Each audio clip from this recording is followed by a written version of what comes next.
Bonsoir et bienvenue à cette nouvelle édition de Direct. Aujourd'hui, nous allons parler des activités que tient le ministère de la Culture pour le mois de Ramadan, des activités culturelles, des activités sociales et des activités d'ordre instructive en matière de religion.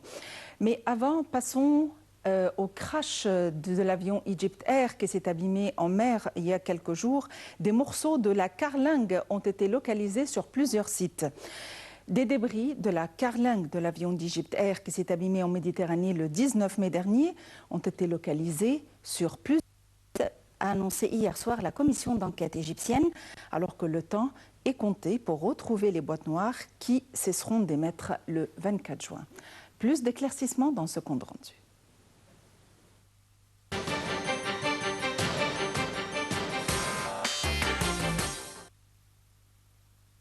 Seules les analyses des enregistreurs de vol pourront permettre de connaître les causes du crash de l'Airbus A320 d'Egypt Air qui s'est abîmé entre la Crète et la côte nord de l'Égypte avec 66 personnes à bord après avoir soudainement disparu des écrans radars. Selon le communiqué de la commission d'enquête, l'équipe de recherche et les enquêteurs présents à bord du navire vont établir une carte de la répartition des débris de la carlingue. Ce bateau équipé d'un robot sous-marin capable de localiser et récupérer à grande profondeur les boîtes noires était arrivé le 9 juin en Égypte pour rejoindre la zone de recherche au nord de la côte égyptienne. La commission d'enquête avait averti lundi que les deux boîtes noires cesseraient d'émettre leurs échos sonars le 24 juin. Un bâtiment de la marine française, le Laplace, avait détecté le 1er juin le signal de l'une d'elles. Les enquêteurs égyptiens ont d'autre part confirmé lundi ce qu'avaient déjà dit les autorités grecques, que l'appareil avait effectué un virage de 90 degrés à gauche puis de 360 degrés à droite avant sa chute. Le John Lethbridge battant pavillon du Panama est équipé d'un système de sonar à balayage latéral qui peut faire des images sonars des fonds marins ainsi que d'un robot sous-marin qui peut descendre jusqu'à 6000 mètres pour faire des observations visuelles équipées d'un hydrophone directionnel pour capter le signal des boîtes noires selon le directeur du bureau d'enquête et d'analyse. Les opérations sont rendues plus difficiles en raison de la profondeur des fonds qui atteint 3000 mètres dans la zone des recherches. 40 Égyptiens, dont l'équipage et 15 Français, se trouvaient à bord du vol MS-804 d'Egypt Air. Parmi les victimes figurent aussi 2 Irakiens, 2 Canadiens, ainsi que 2 ressortissants d'Algérie, de Belgique, de Grande-Bretagne, du Tchad, du Portugal, d'Arabie Saoudite et du Soudan.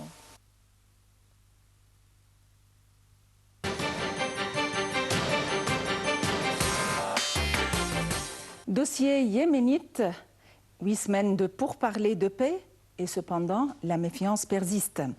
Les protagonistes du conflit yéménite peinent à progresser après 8 semaines de pourparlers à Koweït sous l'égide de l'ONU qui cherche à briser leur méfiance mutuelle en vue d'un règlement de paix selon des sources politiques et diplomatiques. Plus d'éclaircissements dans ce compte rendu.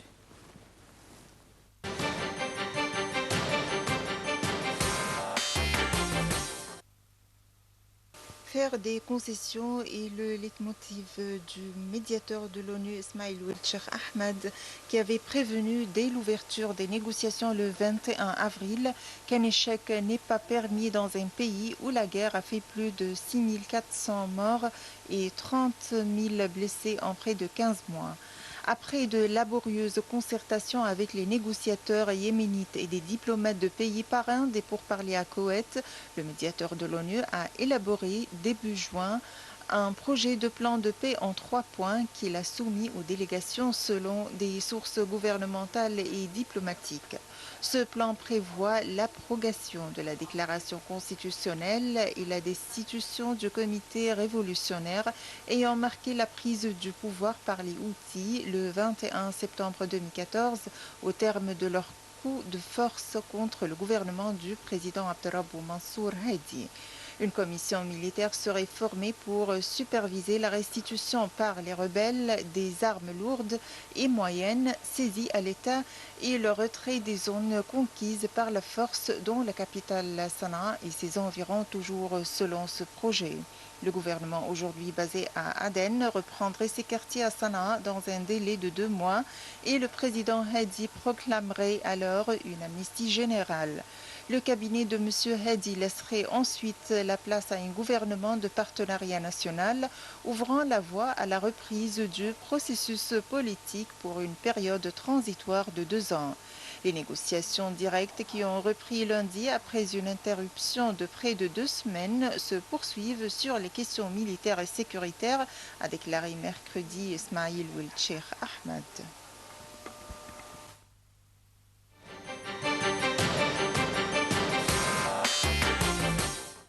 Place à la Syrie et la Russie annonce un cessez-le-feu de 48 heures à Alep. Moscou a annoncé l'entrée en vigueur d'un cessez-le-feu de 48 heures dans la ville syrienne d'Alep, quelques heures après la mise en garde de Washington envers le président syrien Bachar el-Assad et son allié russe sur le respect de la cessation des hostilités.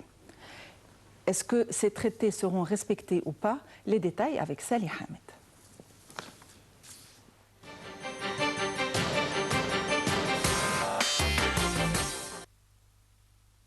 À l'initiative de la Russie, un régime de silence est entré en vigueur à Alep pour 48 heures mercredi à 21h GMT afin de réduire le niveau de violence armée et stabiliser la situation, a déclaré mercredi soir le ministère russe de la Défense dans un communiqué. Plus tôt dans la journée, le chef de la diplomatie américaine, John Kerry, avait haussé le ton contre Damas et son allié russe au moment où les combats redoublent de violence dans le nord de la Syrie.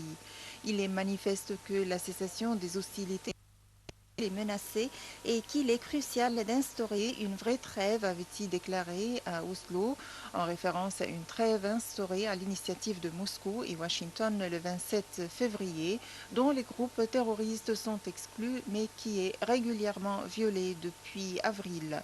Selon M.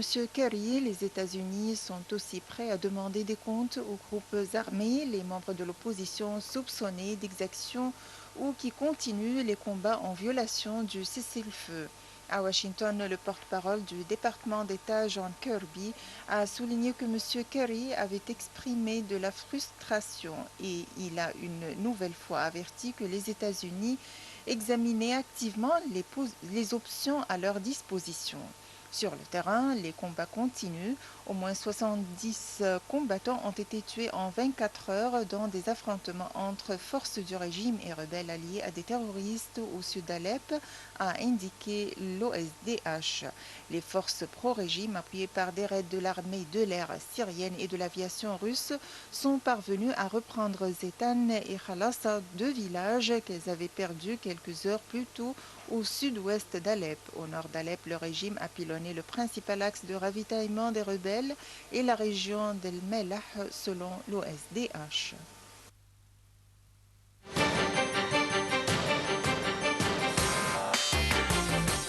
Le terrorisme, la vague de violence qui sévit dans plusieurs régions du monde. Pour nous donner plus d'éclaircissements, nous avons le plaisir d'avoir avec nous en ligne le général Saïd Fathi. Général Saïd Fathi, bienvenue avec nous. Oui, bonjour. Général Saïd Fathi, vous, en tant que spécialiste de sécurité stratégique au sein du ministère de l'Intérieur, à votre avis, comment justifiez-vous cette vague de violence et de terrorisme qui sévit sans répit autour de nous, non seulement dans notre région proche-orientale, mais aussi en Europe et aux États-Unis? Je dois tout d'abord signaler que, comme nous le savions nous tous, le terrorisme est un phénomène mondial. Et ça commence à grandir de plus en plus à cause de l'intérêt du monde en général. Parmi ce monde-là, bien sûr, les 2 grands pays, les États-Unis, la Russie, avec les pays européens et les pays africains et ainsi que les pays arabes, soit du Golfe, soit du Moyen-Orient. On a déjà demandé plusieurs fois d'essayer de se réunir et de former une conférence internationale dans laquelle doit représenter tous les grands pays du monde, avec la coopération des différentes organisations nationaux dans le monde en général, dans le monde entier, avec les grands pays. Nous avons vu ce qui se passait aux États-Unis, bien sûr, la semaine dernière, ce qui se passait en France il y a 2 jours, ce qui se passe dans le monde entier. Aucun pays actuellement est loin du terrorisme. Nous faisons notre travail ici. Bien sûr, l'armée égyptienne, avec la collaboration de la police, ils sont en train de faire leur travail d'une manière très, très, très correcte et convenable. C'est pour cette raison, je ne dis pas que le terrorisme est terminé en Égypte, non, mais ça a beaucoup réduit. Général Saïd Fathi, si vous me le permettez, est-ce que pour le terrorisme, on pourrait parler, comme pour le séisme ou le tremblement de terre, est-ce qu'on pourrait parler d'un épicentre, d'un noyau, d'un centre de terrorisme qui est propagé par la suite partout et qui fait des secousses partout? Ou est-ce que c'est à titre individuel, chaque région a ses conditions? Non, bien sûr, sans situation mondiale, avec une certaine puissance, il faut que tous les grands responsables des différents pays du monde, avec les grands responsables des différentes organisations, aient bien la volonté de faire quelque chose pour mettre fin contre les actes terroristes. Sinon, bien sûr, ils frappent partout. Nous avons constaté qu'il y a quelques jours que la Coupe européenne a déjà commencé en France. Malgré avoir employé 90 000 soldats et officiers pour réserver la sécurité, il y a une certaine personne qui a pénétré et qui a déjà réussi à tuer un policier avec son ami. Et c'est quelque chose qui donne une mauvaise image dans le monde entier. Et il faut prendre en considération que notre religion ne demande pas ça. Nous avons une religion très sage, très respectueuse. Mais malheureusement, avec toutes ces bêtises qui commettent tous ces gens-là, ça donne une mauvaise image pour notre figure dans le monde entier. Pour éviter ça, il faut qu'on se réunisse avec une vraie volonté. Nous pourrions faire quelque chose. Mais chaque pays ne pourra rien faire seulement. Il faut bien sûr un rassemblement de différents pays avec les différentes organisations mondiales pour qu'on puisse mettre fin à ce phénomène-là. Général Saïd Fathi, d'après vous, cette tendance de violence et de terrorisme ayant différentes formes s'accroît. À votre avis, pour faire face à cette vague, est-ce uniquement par le biais des forces de l'ordre ou est-ce qu'il y a un travail à faire de la part et des efforts à déployer de la part des psychologues et des sociologues? Tout le monde doit se réunir, des médecins, des professeurs, des gens responsables dans ce phénomène-là, différentes organisations. Il faut qu'on puisse même arriver à les gens qui faisaient part de ces groupes-là et qui sont retirés et qui sont lâchés, bien sûr, après avoir compris la vérité. Ceux qui sont noyés actuellement, ils sont plongés dans des fautes et des fautes et des fautes. Pour essayer de les tirer de ce plongement-là, il faut qu'on puisse trouver des travaux communs parmi les différents responsables dans les différents organes. Et ça veut dire que les psychologiques, les docteurs, les médecins, même tous les gens qui tiennent la responsabilité pour essayer de leur faire comprendre.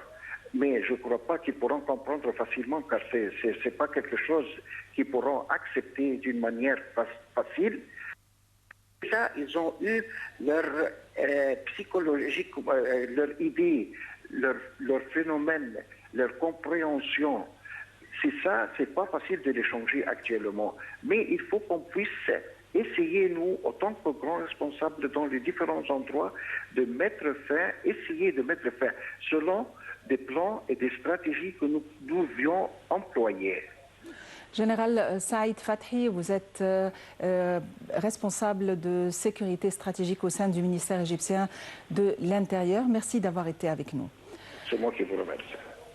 À présent, place culture, aux activités, aux festivités, aux célébrations tenues durant le mois de Ramadan et les efforts et les idées aussi innovatrices lancées par le ministère de la Culture. Tout de suite, nous allons avoir le plaisir de recevoir Dr Imen Negm, qui est premier sous-secrétaire d'État au sein du ministère de la Culture.